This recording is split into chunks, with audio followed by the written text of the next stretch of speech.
Good morning. All my students, are you here now? Good morning. Hello, good morning.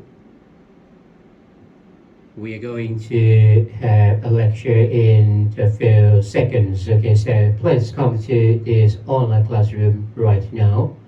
Okay, I would like to have about 20 people before I start my lecture. Okay, so hopefully I'm going to have the number of about 20 people very soon. Okay, and then I'm going to just start my lecture this morning. Okay, the lecture this morning will be on, of course, again on the validity of a juristic act. Okay, on the ground of vitiation of will. Okay, we have talked about this last week. Okay, and we have not finished this topic yet. We are going to continue this topic this morning. Okay, so now I have about 20 students. Okay, I think I will have to just start my lecture right now. Okay, so please allow me to proceed to my desk right now. Thank you.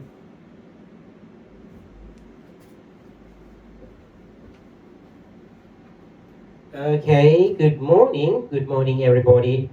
Okay, so again, welcome to this online classroom. Okay, we are going to have the online classroom throughout this academic term, okay, due to the COVID-19 situations. Okay, so at first I believe that I could be back to the normal classroom, okay, but I have been informed by the faculty that the lecture for this term will be conducted online, okay, throughout the term. Okay, so even though I would like to see all you, but I do not have any chance of seeing you in person, okay, this term. Okay, so we just see one another just online. Okay, hopefully when the situation is getting better, we can be back to the classroom, but not this term. Okay, maybe next academic term. Sorry for that. Okay, let me have a drink a bit. Okay, so right again, I try to make sure that everything seems to be fine. Let me just look at all of you here, been through my tablet. Okay. Just one moment, please. I'm going to go to our online classroom. Okay, our private group. Okay, so if you encounter any trouble, any problems, then you can just leave me messages so that I can see your messages on time. Okay.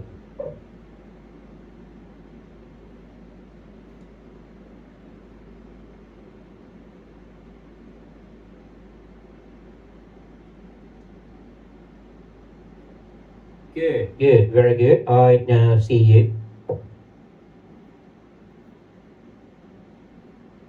Okay,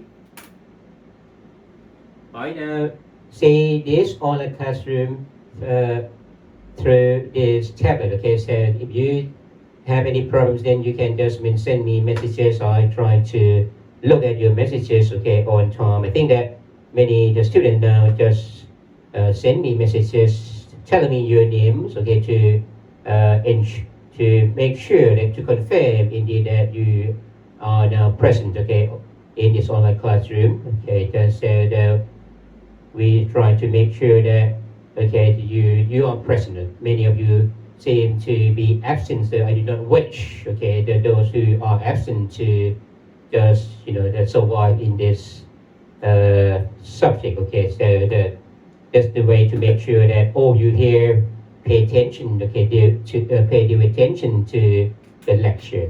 All right, so in order not to waste time anymore, okay, let me just go to the topic of this lecture today. Remember last week we talked about what?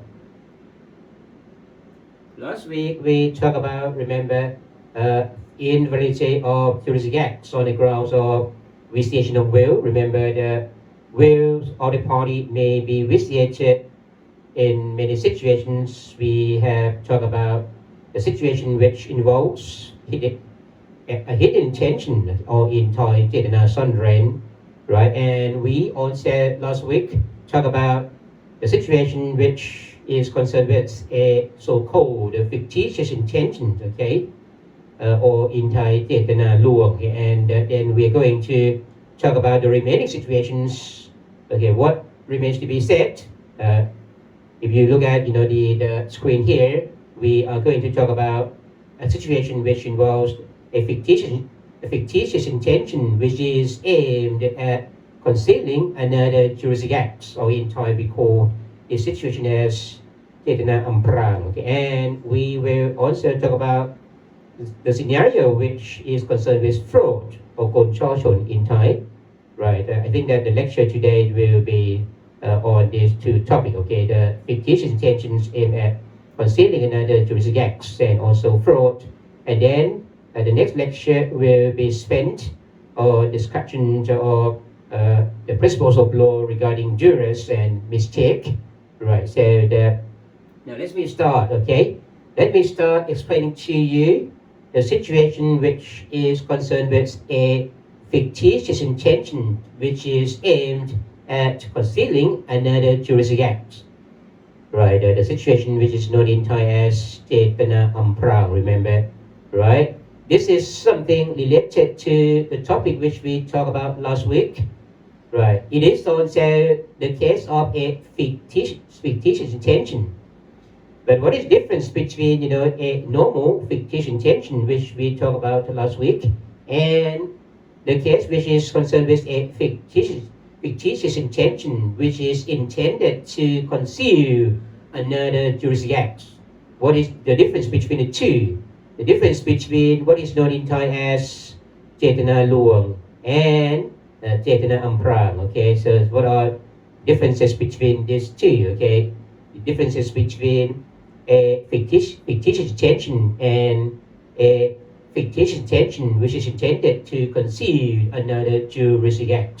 Okay, in order to understand this new situation, the situation which is concerned with a fictitious intention which is aimed at concealing another juristic act, I think that I need to bring you back to the situation which is concerned with a fictitious intention which we talked about last week. Okay, so if I can just bring you back, okay, bring you back to this one in order to continue the new situation today. Remember that a situation which is known as a fictitious intention, ของการแสดงเจตนาลวง. Okay, this is the situation in which one person declares an intention, okay, which is not real one, which is in fact the intention which is declared is fictitious, right? A declares his fictitious intention to be, okay, in order to deceive another person, like in this case, okay, A has borrowed money from C, okay, and then A has a car, and he knows that the C, the creditor, may just enforce the debt out of A's car, so A pretends to do what? A pretends to sell the car to B, even though in fact in his mind he does not want to sell this car to B, but he just declares this intention which is not the real one. This intention which is declared from A to B, that is fictitious, but B knows very well that A does not have such intention, but B has sort of the connivance. Okay, A and B enters into conspiracy. Okay, so a juristic act between A and B, it is made with connivance between the parties. Okay, so this is situation which is known as a fictitious intention which we talked about last week. Remember, the important thing, it is the connivance between the parties to the juristic act. Connivance on this picture, okay, connivance between the A and B. The juristic act which is made between A and B, this is made with the connivance between A and B, right, in order to deceive a third party. In this case, the law realizes that when the both parties know very well that what is declared okay, from A to B, that is not real, that is just fake, or to use the wording as used by law, it is fictitious, so there is therefore no reason to uphold, to uphold this Juristic Act, right? So this is why Section 155, Paragraph 1, right, sets out the consequence of this, that the Juristic Act between the parties, okay, will become just void, right? If you look at the wording in the Section 155 again, the declaration of a fictitious intention with the connivance of the other party is void, right? So we have seen that the Juristic Act, in this case the sale, okay, of this car between A and B will become just void, right? But you have to remember as well that Section 155 in the final part of Section 155 Paragraph 1 also the what? Section 155 Paragraph 1, right? Also protects a third party who acts in good faith and who is injured by the fictitious intention between A and B here, right? If you can remember well, okay, the later part of Section 155 Paragraph 1 goes on to say that the invalidity, okay, of the Juristic Act between A and B just now, okay, may not be invoked as a defense against a third person who acts in good faith, okay, this is the first condition, and who becomes injured by the declaration of such fictitious intention. So that from this, the picture, remember, even though a Juristic Act between A and B is void, let's suppose that B, after he has the car from A, okay, he has subsequently sold the car to D, and D acts in good faith because D knows nothing about what's going on between A and B, and in this case D, okay, D, the third party, is injured, okay, simply because D, as the buyer of the car from B, D is obligated to pay the price to B, right? So payment of the price, it is the injury on the part of D. So when D acts in good faith and D is injured by, the invalidity of the Juristic Act between A and B, in this case, the law protects D, okay, so that the invalidity of the contract between A and B cannot be invoked as a defense against D, the third party. That is what we talked about last week. I just tried to bring you back to this, okay, because what we are going to talk about later, okay, i.e. the case of a fictitious intention aimed at concealing another Juristic Act. That is something related to the situation which is concerned with a fictitious intentions as well. Okay, so that's why I bring you back to the case of a fictitious intention, right, for the purpose of understanding what we are going to discuss right now. Okay, so coming to what we will discuss, okay, right now, a case of a fictitious intention which is aimed at concealing another Juristic Act. You see this word, okay, concealing another Juristic Act. That means that there must be two Juristic Acts. There must be two Juristic Acts.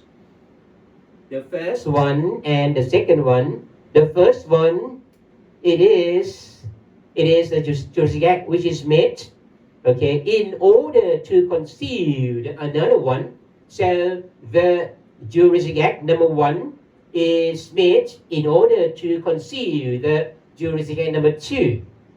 Right. That means that, okay, the parties to the Juristic Act, Juristic Act number one, they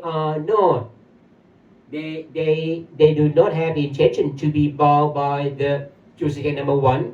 In fact, they want to be bound by the Juristic Act number two, but they do not want anyone to know about the Juristic Act number two. So they just pretend to make the juristic act. Number one, in order to just hide or conceal the juristic number two. So they have, the two. In fact, that we see, in fact, in this case, two conflicting intentions. Okay, two conflicting intentions: the fictitious intention, okay, and the genuine intention. Okay, let's suppose that when we have this example. We can just look at this example. Let's suppose that, okay, A, right, in this case, that A, right, let's say that A is a father. A is a father, let's suppose that he has many children, okay, and he wants to just make a gift of his car to B. In fact, B is his youngest son. And he knows that, if he does want to give his car to B, the youngest son, then all other children may get jealous. So he does not want, all the children to know. He does not want all other children to know that he makes the gift of this car to the youngest son. So A, he just pretends to sell this car to B, the youngest son. The father, the father just pretend to do what? The father just pretend to just sell this car to B. In fact, he does not want to sell the car to B at all. He wants to do what? His real intention is to give this car to B.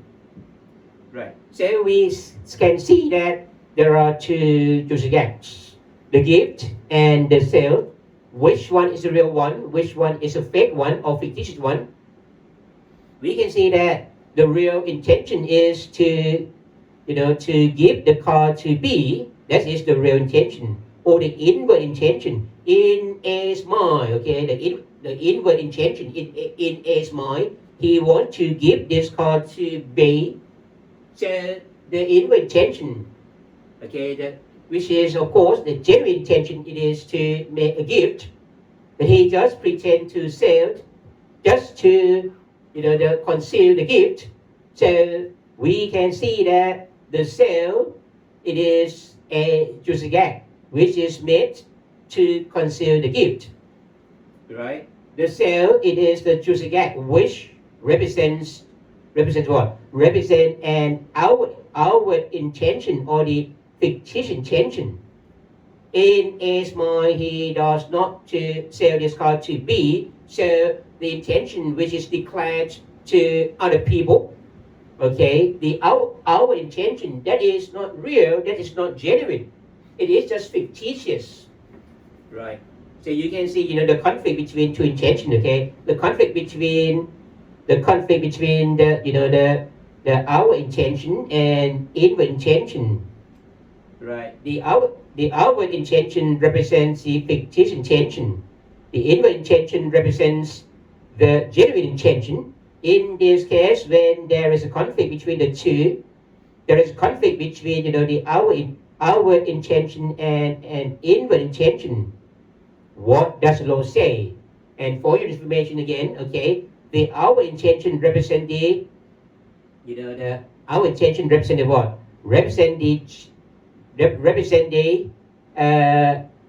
fake or fictitious intention. While the inward intention represents the genuine intention. Okay. In this case, okay, again there are two juristic acts. Okay. There are two juristic acts. The first one, it is the concealing juristic act because it is made to conceal another juristic act. Okay. The second one, it is the concealed juristic act. Okay, because it is the concealed one, it is hidden, right? A and B, they do not want anyone to know about, this juristic act. Okay, the father, okay, back to this example, okay, the fathers want to, okay, give the car to his youngest son, but he is afraid that all other children will get jealous.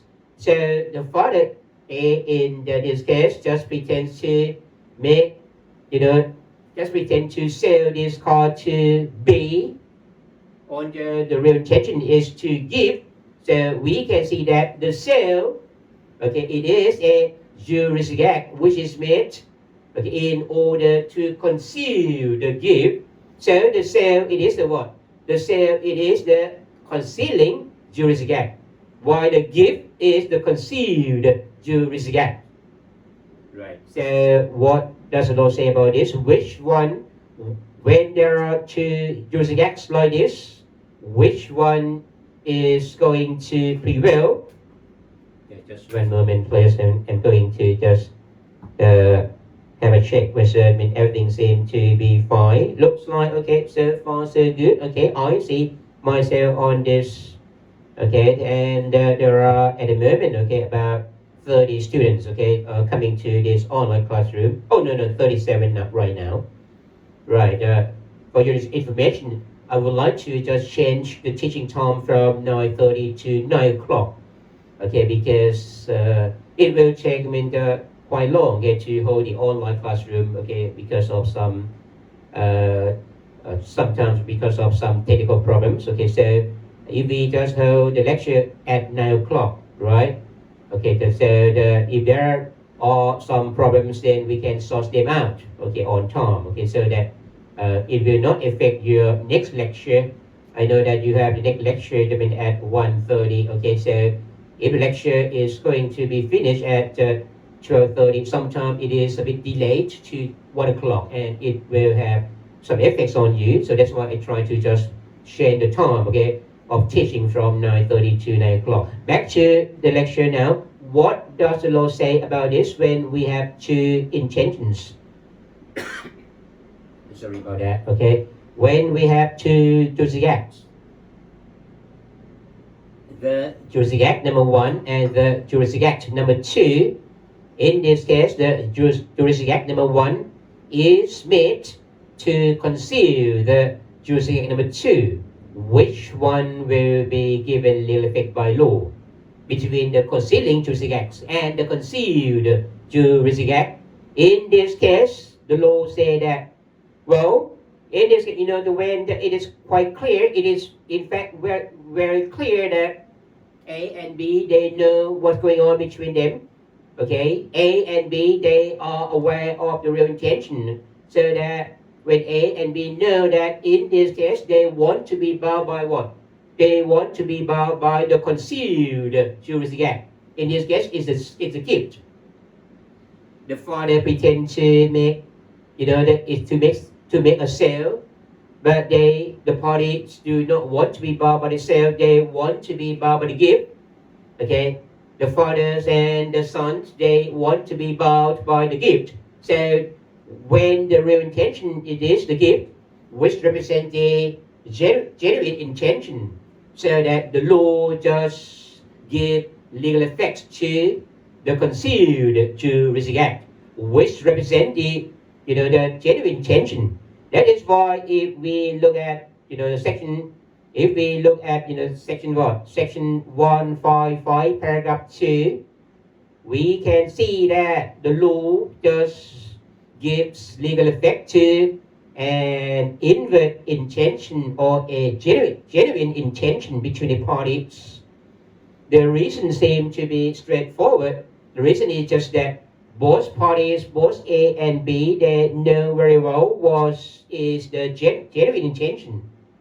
So that there is no reason, okay, there is no justification for allowing, the our intention that represent, the fictitious intention to just stand. So in this case, what is going to be upheld by the law? It is the concealed juristic act. So that the concealing one will not be allowed by law to stand.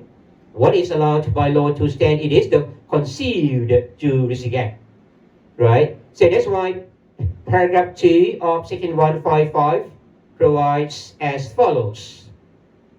If the declaration of a fictitious intention, okay, under paragraph 1 is made, right, with a will to concealing another juristic act, then the provision of law relating to the concealed act shall prevail. See, so we will have to apply the provision of law regarding the concealed juristic act. So if we are back to this example here, we have the sale and the gift. The sale is made to conceal the gift.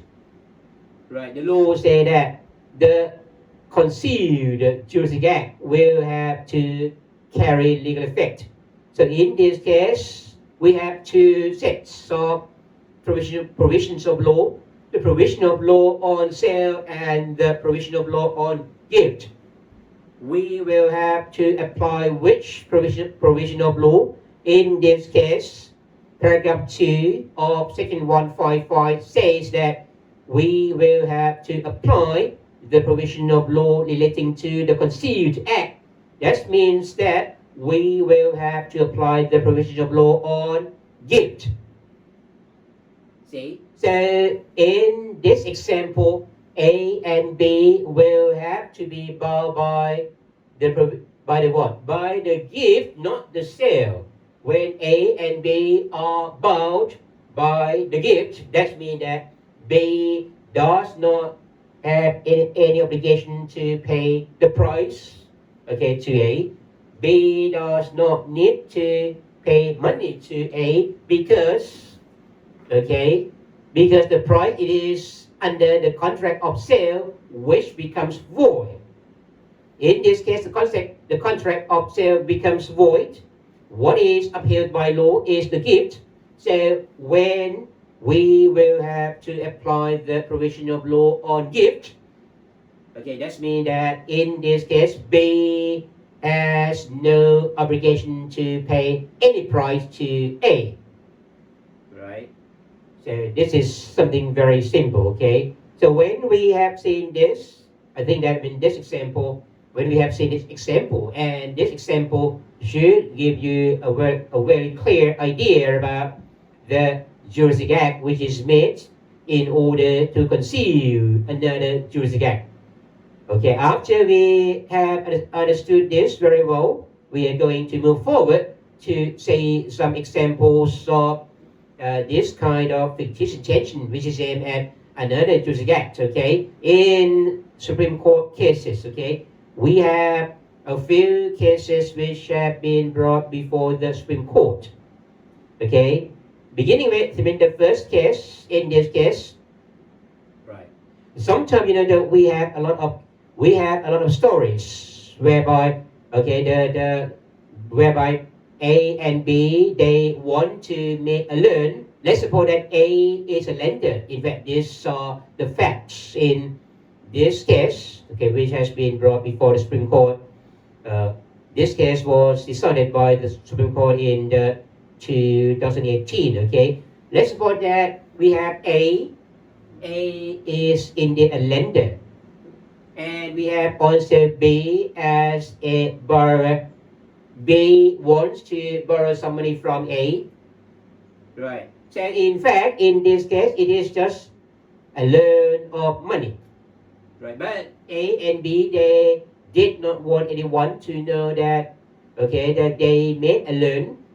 Right. The reason why they want to hide this loan is because A, the lender, he wants to have some security from B. B borrows money from A. Sometimes, the A would run the risk of B not paying money to A, right? A will run the risk of, not getting repaid by B. So that's why A would like to have some security. A know that, B has a piece of land. Of course, the land has the, title deed.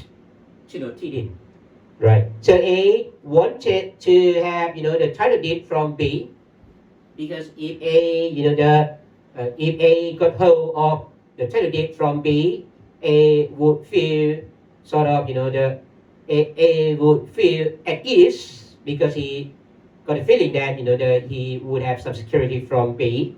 If B did not repay A, then the A could just, enforce what? Enforce the debt, maybe out of the land. Okay, so A wanted to hold the land title deed. But if A and B, if they were simply bound by by the loan agreement, A would have no right, okay, to have the land title deed from B. So A and B, they pretended to make not a loan of money. They pretended to make the what is called as the sale with the right of redemption. Sale with the right of redemption in Thai, ขายฝาก Okay, for your information, the sale and the sale with the right of redemption, they are different. Okay, if I sell something to you, let's say that I sell my land to you, I sell my house to you, then the ownership of the land will be transferred from me to you. Okay, because I am the seller, you are the buyer. You as a buyer will have the ownership in the goods or in the property. If I sell my house to you, then you as a buyer will have the ownership in this house. Okay, you cannot get it back, you cannot get the house back unless you want to buy from me again.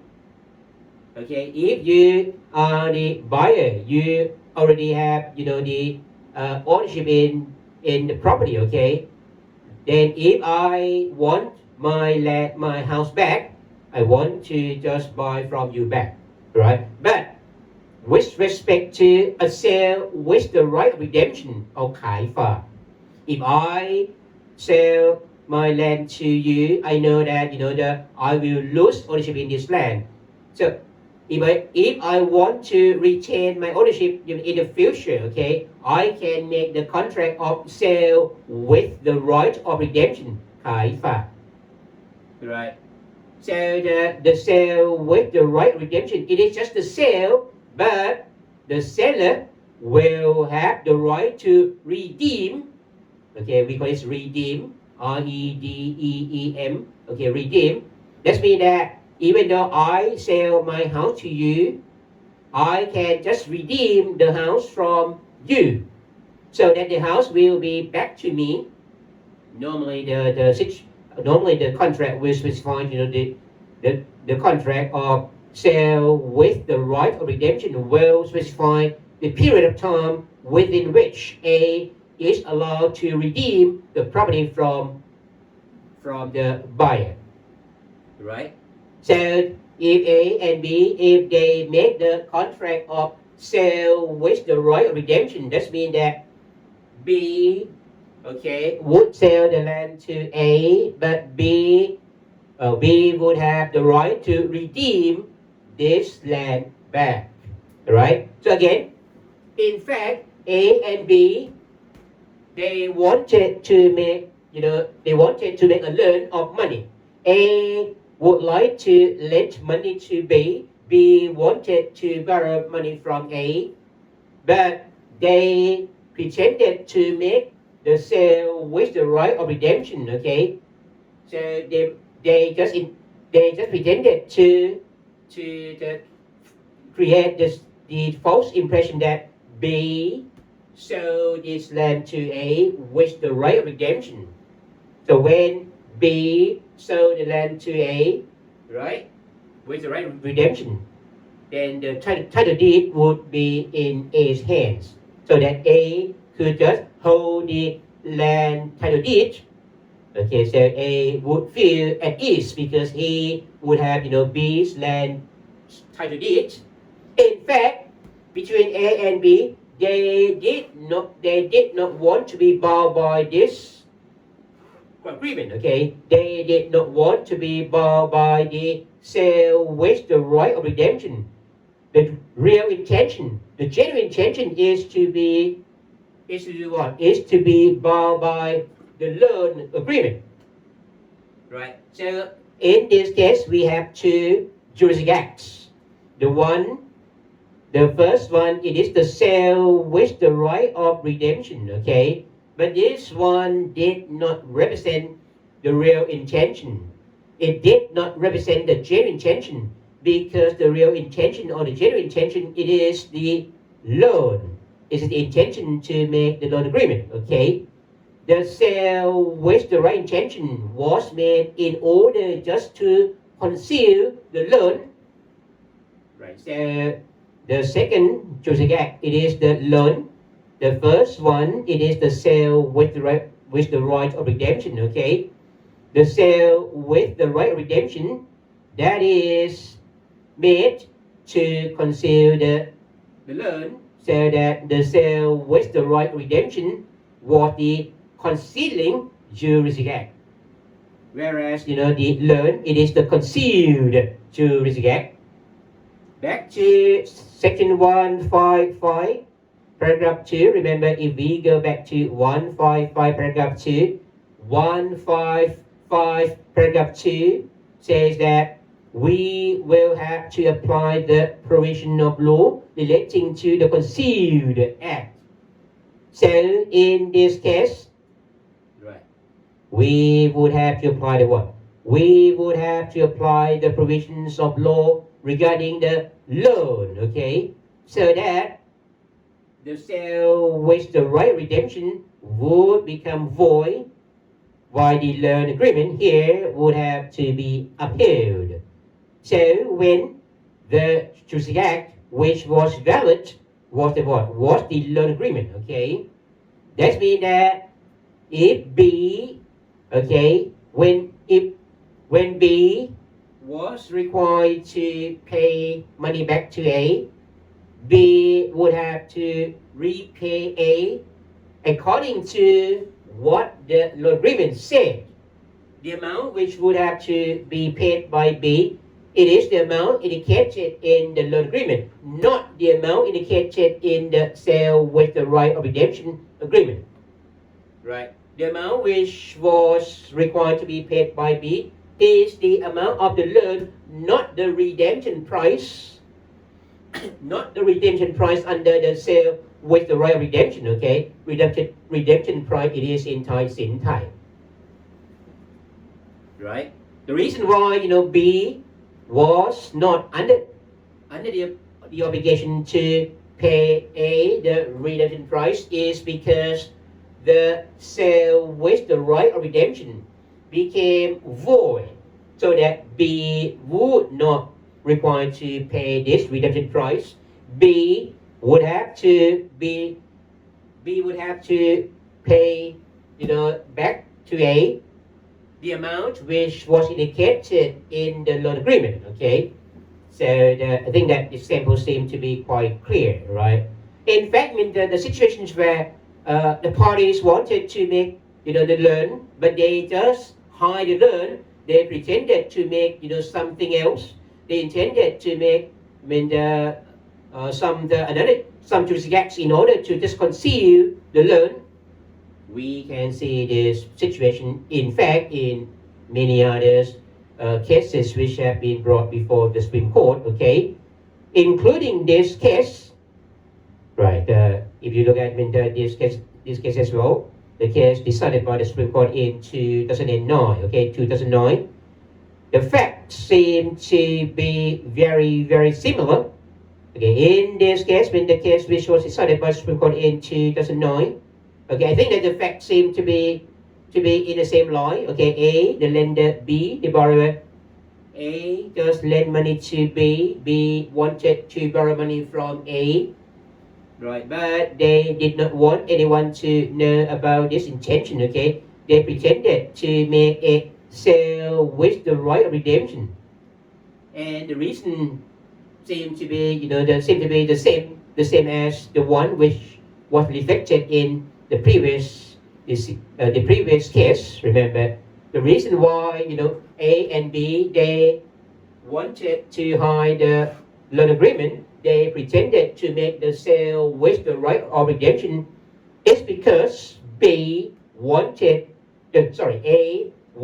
B to just place his title deed, the land title deed with A, so that A could feel, A could feel what? A could feel at ease because A would have the land title deed, as security. So A and B pretended to make the contract of sale with the right of redemption.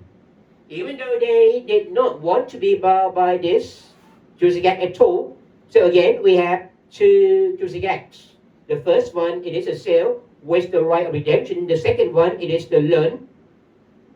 Again, which one would have to prevail according to section 155 paragraph 2. The law say that we will have to apply the provision of law on what? The provision of law on the concealed Juristic Act, which is the loan agreement here. So that B was obligated to pay what? To pay the amount actually lent by A, not the redemption price. Right, but in this case, we also say something. We also say something from the Supreme Court. Okay, for your information. Okay, remember we have two Juristic Acts: the sale with the right of redemption and the gift. Correct. We can see that in this the sale with the right of redemption and not the gift. The loan agreement, okay, and we can see that the loan agreement would be upheld by law. So the sale with the right of redemption became void and the loan became valid. It was upheld by law, right? And now when we have the conclusion that the sale, the loan agreement became valid. Then now we would have to consider one more thing. The law say that in order for a contract of loan, in order for a loan agreement to be enforceable, we need to have what? We need to have written evidence. The law say that if the parties make a loan in an amount exceeding, right now, the law said, the law set the figure, the amount of money that at 2,000 baht.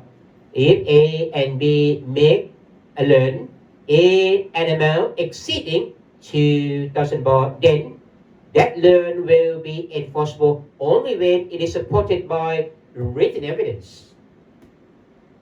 If you borrow money from me in an amount exceeding 2,000 baht, the law requires this contract to be supported by written evidence. Let's say that if I lend you money verbally without written evidence, the loan is valid, true. But let's say that you don't pay me back. In this case, I cannot sue you. I cannot bring any legal action before the court because the contract becomes unenforceable. It is not void, but it is unenforceable. Right? Unenforceable means that if one of the party, does not honor the contract, then the other one cannot do anything. The other one cannot bring a lawsuit against the one in breach, even though the contract is valid. Okay, so now we have the conclusions that the sale with the right of redemption became void and the loan agreement became valid. The next question is whether or not this loan agreement was enforceable. Was there any written evidence for the purpose of enforceability of this contract? The loan agreement. Right? When the parties A and B, when they conceal this Juristic Act, that means that in fact they did not have any written evidence because they just pretended to make the contract of sale with the right of redemption. Okay, so they just concealed the loan, so it was impossible to have any written evidence with respect to this loan. Okay, so when we apply section 155 paragraph 2, we have seen that section 155 paragraph 2 says that the loan in this case would have to be upheld, but would we have any written evidence for the purpose of enforceability of this loan? The Supreme Court tried to help the party here. Okay, the Supreme Court realized that the A and B here did not have any written evidence for the purpose of the loan because the loan was concealed by the sale with the right of redemption. But the Supreme Court tried to help the party by regarding the written document in the sale with the right of redemption as the written evidence for the loan as well. So put simply, when the A and B when they pretended to make the sale with the rights of redemption, of course they would have to make the contract in writing because the law required the sale with the right of redemption of the land to be registered. Of course, the party would have to make the contract in writing and registered. So the Supreme Court regarded that the writing which was made with respect to the sale with the right of redemption would be equivalent to the written evidence which was required for the loan agreement as well. So that the Supreme Court, in holding that way, tried to rescue the loan agreement here. The loan agreement here was upheld, it was valid, and it was also enforceable by law, enforceable by action, in fact. Okay? So, we have this kind of things quite a lot, okay? This kind of, the fictitious tension, which is the case of fictitious tension, which is aimed at concealing another juristic act quite a lot. At the Supreme Court, sorry about that, okay? Now, okay, one more case. In fact, this case seems also similar. The facts of this case seems also similar to the facts in the cases which we have previously discussed. We have one more case in 2018. Okay, a sale of land was made in order to conceal a loan agreement again. A and B, if we try to just convert the facts in this case into the diagram or the picture here, we have again A and B. On the facts, in this case, A borrowed money from B. A earned the land, and A in fact wanted to borrow money from B. In this case, B is the lender, A is the borrower. Okay, but again, they do not want anyone to know that they did not want anyone to know that they made a loan. So in this case, A, the lender, okay, the lender pretended, the lender and the lender and the borrower pretended to make the sale, right? But in fact, they wanted to be bound by the loan, not the sale. So according to Section 155, paragraph 2, then which juristic act would be void, which one would be valid? Of course, we would have to apply the law on what? The law on loan, not the law on sale. So that the sale contract became void and the loan was valid. Correct? So when the sale was void, right? Who had the ownership in the land? Right. When the sale was void, that means that A, the landowner, would have to be treated as not having sold the land to be a tool, so the land still became whose land? Became A's land, okay? So the ownership still resided with A, not B. On the facts of this case, B claimed to be the owner and B wanted to evict A from the land. Okay, evict means what? Evict means asking somebody to get out. In this case, B wanted to evict A B asked A to leave the land because B believed that the land was B's land.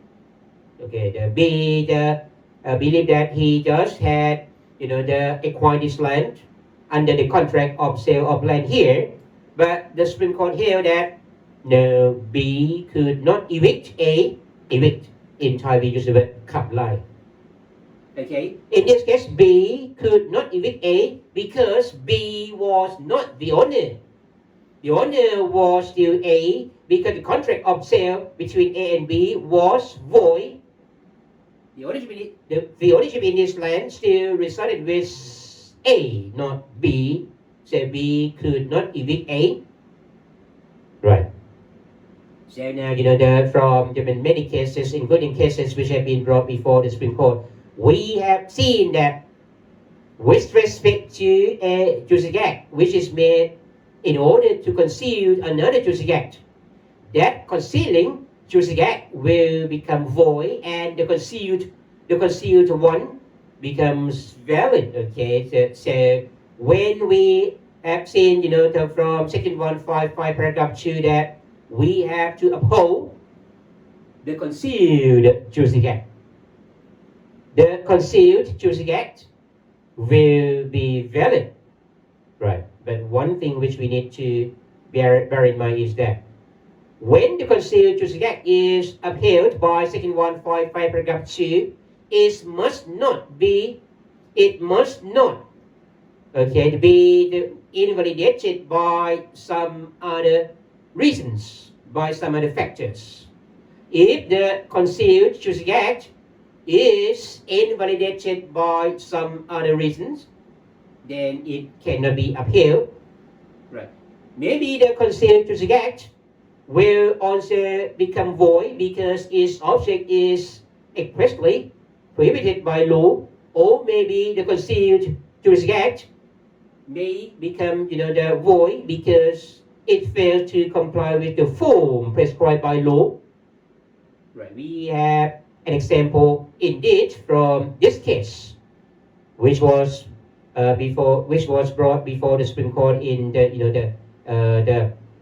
and it was brought before the Supreme Court and it was decided by the Supreme Court in 1995. In this case, the facts are as follows, but I try to just simplify the facts. Okay, I try to just convert the facts into this diagram. In this case, supposing that we have A and B. Okay, A and B. A owned the land. A, he had the land. But in fact, this land was prohibited by law from being transferred to Section 87 of the Section 87 B's of the Land Code ประมวลกฎหมายที่ดิน Okay, according to Section 87 B's of the Land Code, the owner of this land, okay, could not transfer this land for 10 years. Well, there are some types of land which, they are prohibited from any transfer. Okay, because the land code, right, say that it cannot be transferred. Well, only some types of land, okay, not all types of land, and in some cases only, okay. In some cases, the land code says that the owner of land is prohibited from selling or from transferring the land for a number of years. In this case, for 10 years. So, as the landowner, A could not sell this land for 10 years. But A, he knew about, the statutory prohibition, so he wanted to circumvent, he wanted to come around this, the statutory prohibition. So even though he wanted to sell this land, he did not want anyone to know that that was a sale because he knew that this sale was not allowed by the land code. So A, he pretended to do what? He pretended to make some other Juristic Acts in order to conceal the sale. In fact, A, he wanted to sell this land to B, but he knew he knew all along that that the law did not allow him to do so. So he pretended to do what? He pretended to make a will. ทำพินัยกรรม He pretended to execute the will, bequeathing this land to be. The land code prohibited A from selling this land for 10 years. So A said, fine, I do not sell this land to anyone. I just make a will bequeathing this land to B. Right. So A tried to say that he just did nothing wrong. Okay. He did not. He was not in violation of the statutory prohibition because he did not sell. He just executed a will bequeathing the land to B. So we know that in fact, the will did not represent the real intention. The will here was executed out of a fictitious intention, and that fictitious intention was just declared in order to just conceal the sale. So we have two juristic acts. Remember, we have two juristic acts. The one is execution of the will. The second one is the conclusion of a sale. According to Section 155, Paragraph 2, the sale here became void. Sorry, the will, not the sale. The will here became void, and you may say, well, then the will was void, right? Because it was a fictitious intention, right? It was a fictitious intention which was aimed at concealing another juristic act. So another juristic act here was the sale. The sale represented the concealed juristic act.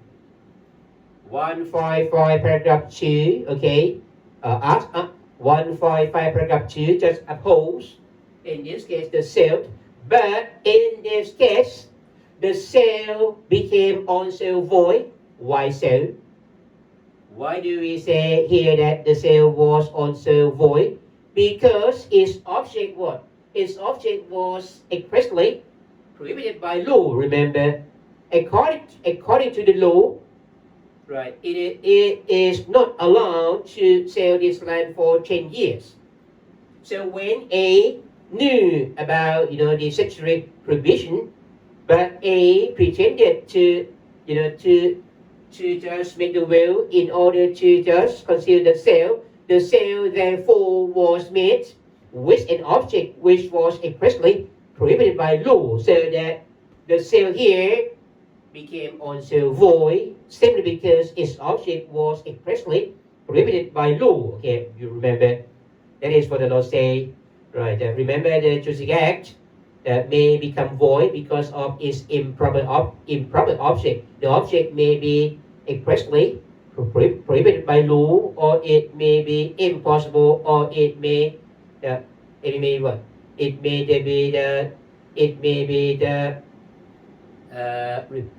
against the public order or good morals. We have discussed this, remember, in the previous lecture.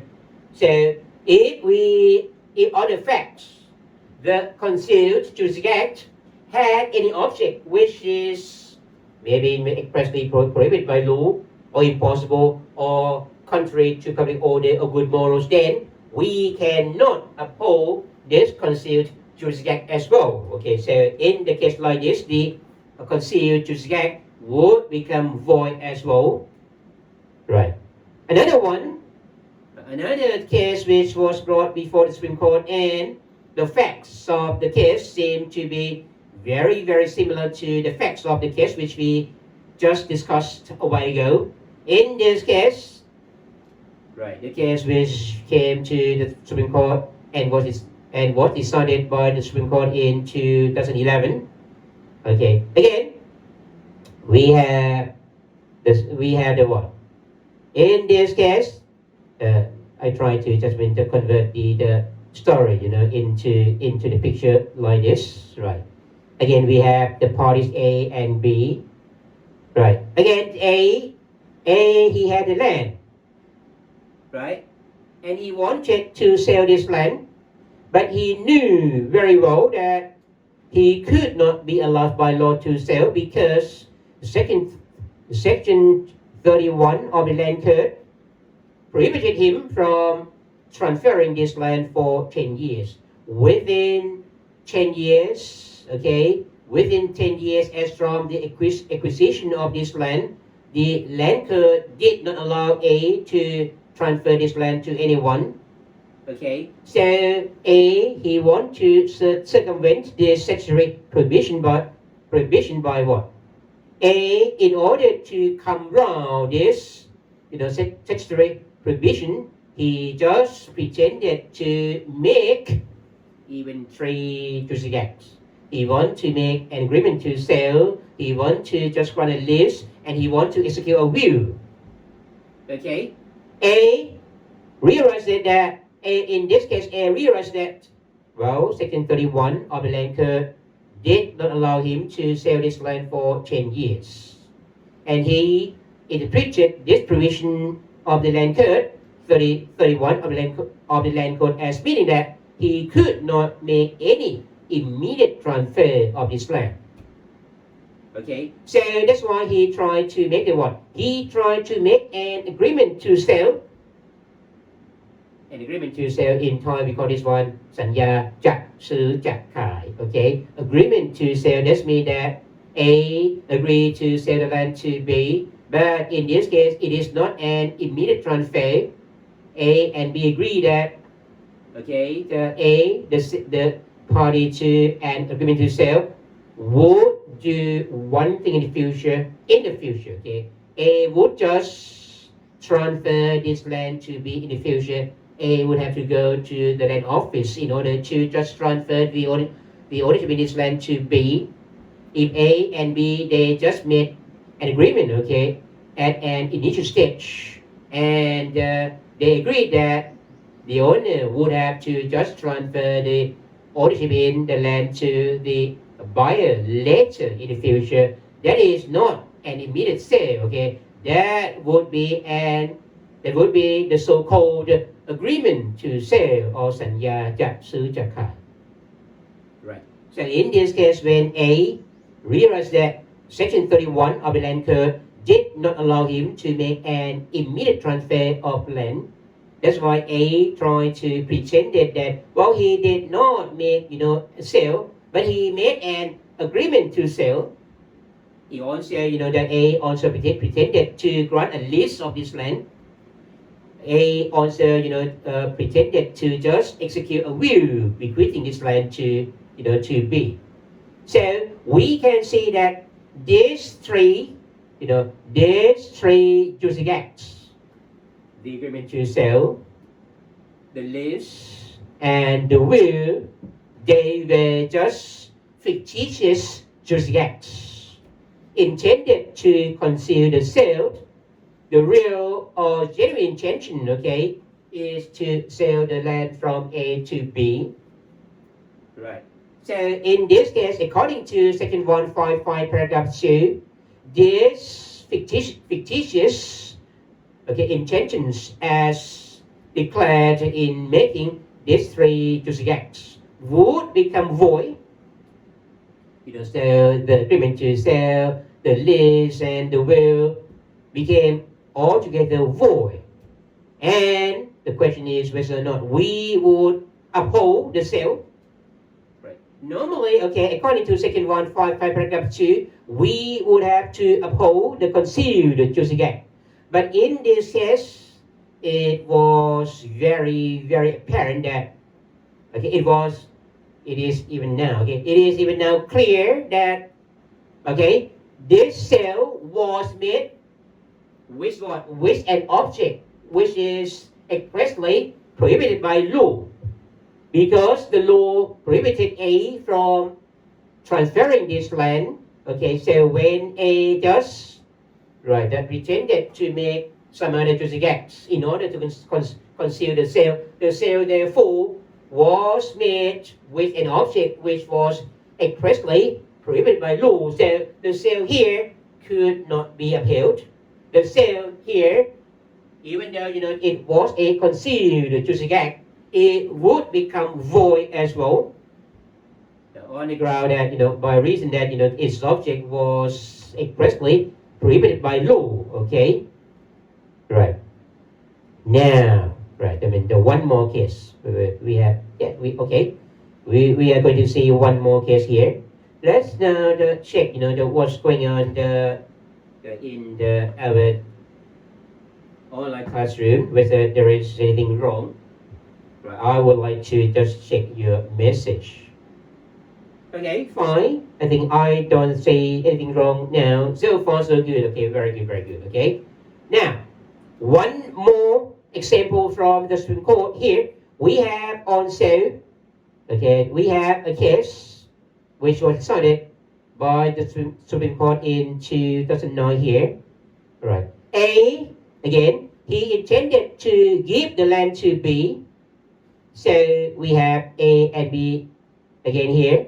A intended to give the land to B, right? But they did not want anyone to know about this gift, right? They did not want anyone to know that it is a gift.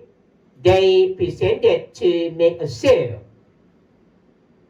So the sale, it was the concealing juristic act, whereas the gift was the concealed juristic act, right?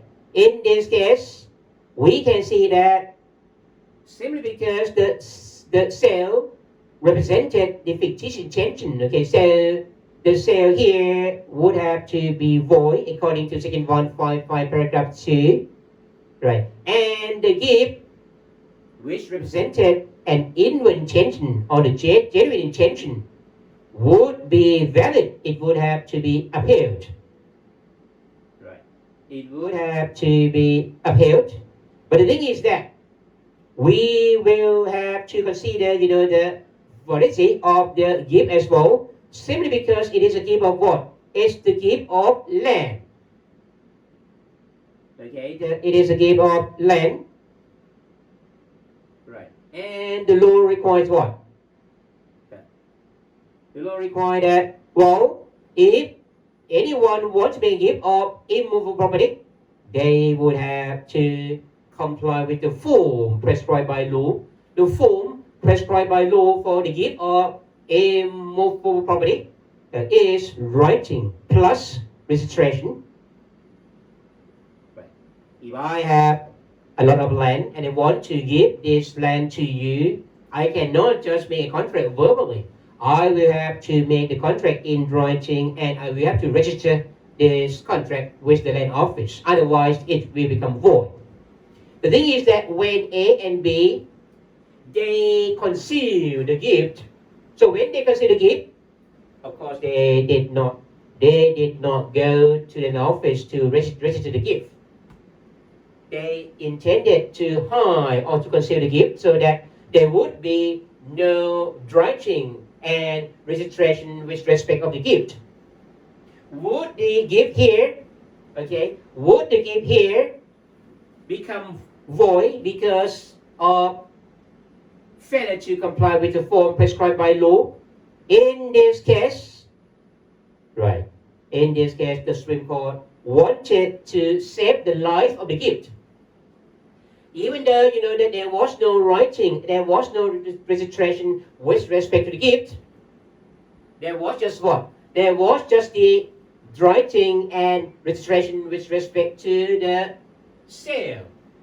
A and B, they went to the land office to just make the contract of sale in writing and to register the sale, not the gift.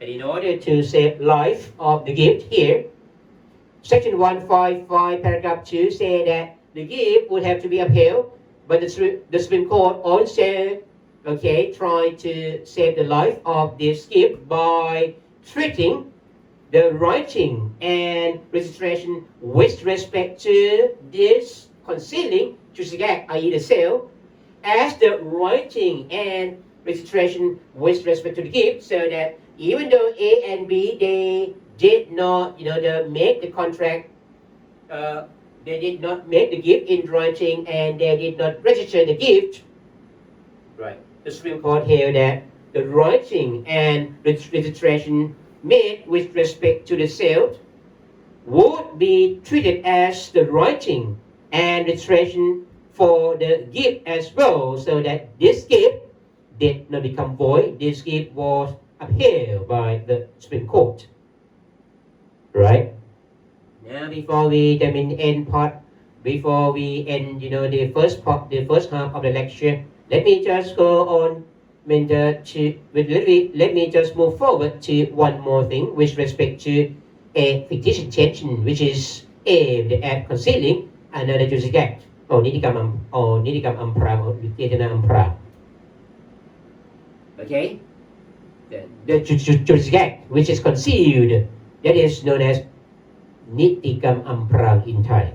Okay, and the intention to make that juristic act, it is เจตนาอำพราง. Okay. Remember when we talk about a normal case of a fictitious intention, we have seen the need to protect the third parties. Remember, Section 155, back to 155 paragraph 1, which deals with a normal case of a fictitious intention. Remember, even though a fictitious intention is void, the law protects the third party, remember, by saying that even though the juristic act between A and B is void, but if, let's suppose that B, okay, if B does, transfer the property to somebody else, the third party, let's say to C, if the third party acts in good faith and becomes injured by the fictitious intention between A and B, then the law will protect C. We have seen this already, remember. The question here is whether or not the protection of a third party with respect to a fictitious intention, okay, applies also to the case of a fictitious intention which is intended to conceal another juristic act as well. The answer is yes. Right. The need to protect the honest and injured third party also apply to the case of a fictitious intention which is aimed at concealing another juristic act as well. Remember, the case of a fictitious intention which is aimed at concealing another juristic act, it is provided by law in Section 155 paragraph 2. But 155 paragraph 2, it is something related to 155 paragraph 1, so that the need to protect the third party who acts in good faith and who is injured by a fictitious intention, which the law says in Section 155 paragraph 1 will apply to the case of a fictitious intention which is aimed at concealing another juristic act as well. So put simply, Section 155 paragraph 2 is also subject to the protection of the third parties under Section 155 paragraph 1 as well. Okay, so we are going to look at example, okay, a clear example indeed from this, okay, from this slide, this diagram here. Let's suppose that we have A and B. Okay, we have A and B. A, he owned a car, okay? He owns a car. The thing is that A, he knew that he would have to go to, let's say, to the UK. He would have to go to UK to pursue his master degree in law, let's say at Cambridge. Right. So when he had a car, he wanted somebody to keep his car during his absence for a year, okay? So he asked B to just keep the car for him. When A and B made a contract like this, whereby A asked B to keep the car for A, and when A returned from the UK, B would have to return the car to A. That is known as a contract of deposit. In Thai, สัญญาฝากทรัพย์ In this case, of course, A and B, they wanted to be bound by the deposit agreement. But the thing is that the A and B, they wanted to hide or conceal this deposit agreement. A pretended that, well, he was a very, very nice man. He was a very generous man. A pretended to give the car to B just to create a false impression that A was a very nice man. He was a very generous man. He gave the car to B. In fact, he did not give the car to B. He just asked B to keep the car for A. Let's suppose that when A delivered the car to B, while the car was with B, let's suppose that B sold this car to C. Right. We have the conclusion that, well, simply because the deposit here, well, the gift here, right? The gift here was void because the gift was what? The gift was the concealing juristic act, which represented the fictitious intention, okay? A and B, they did not want to be bound by the gift.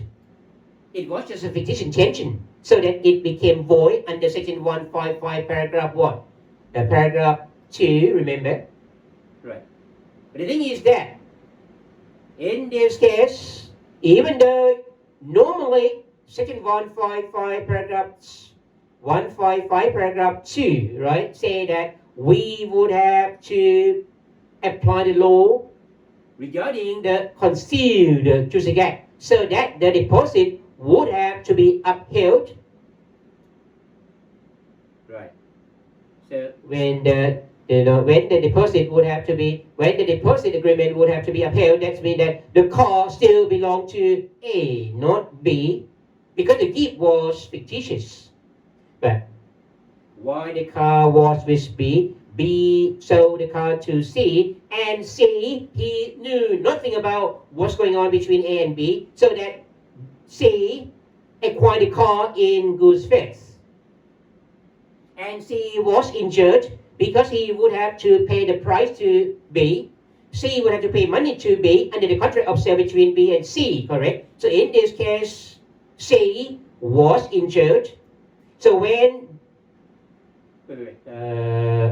A, B, this one is C, sorry, I just made a mistake in saying that it's D, it's C.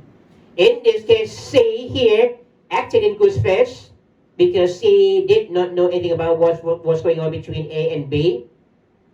Okay, and when the C, right, became injured because C was under the obligation to pay the price to B when two conditions were met, i.e., the C as a third party, okay, acted in good faith, and C became injured by the fictitious intention between A and B here. The law protects C so that they invalidity between A and B here cannot be invoked as a defense against C, the third party who acts in good faith and who is injured. Right. So when you apply section 155 paragraph 2 with respect to a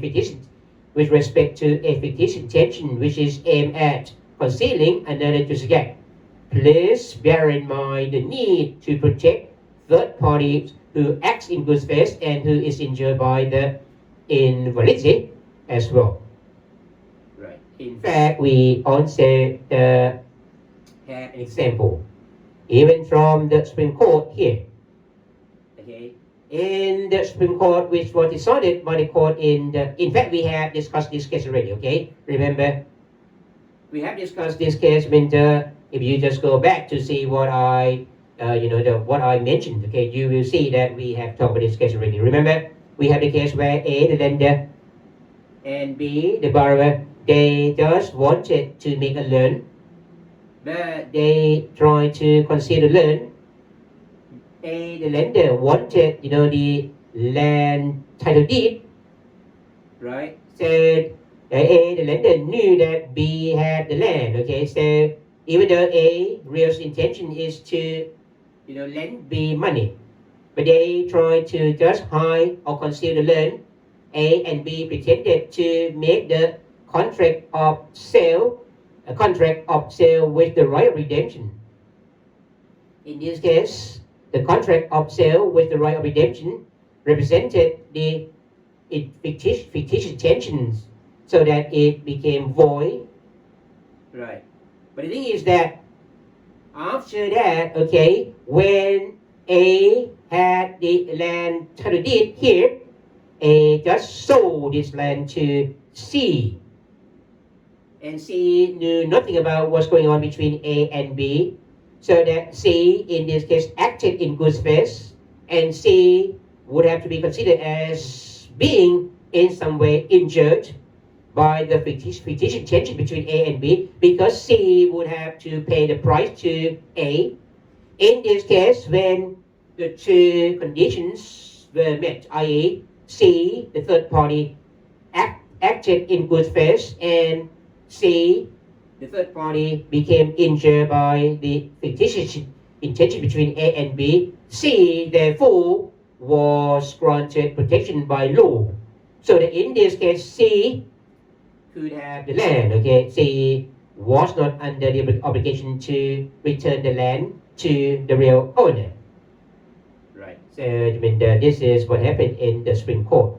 That's it, on the topic of a fictitious tension, which is aimed at concealing another juristic act. I hope that when you have a very clear picture and you have clear understanding on this topic. Okay, we are going to have a break for about 10 minutes. Okay, and after that we are coming to talk about the case of fraud or กลช่อฉน in Thai.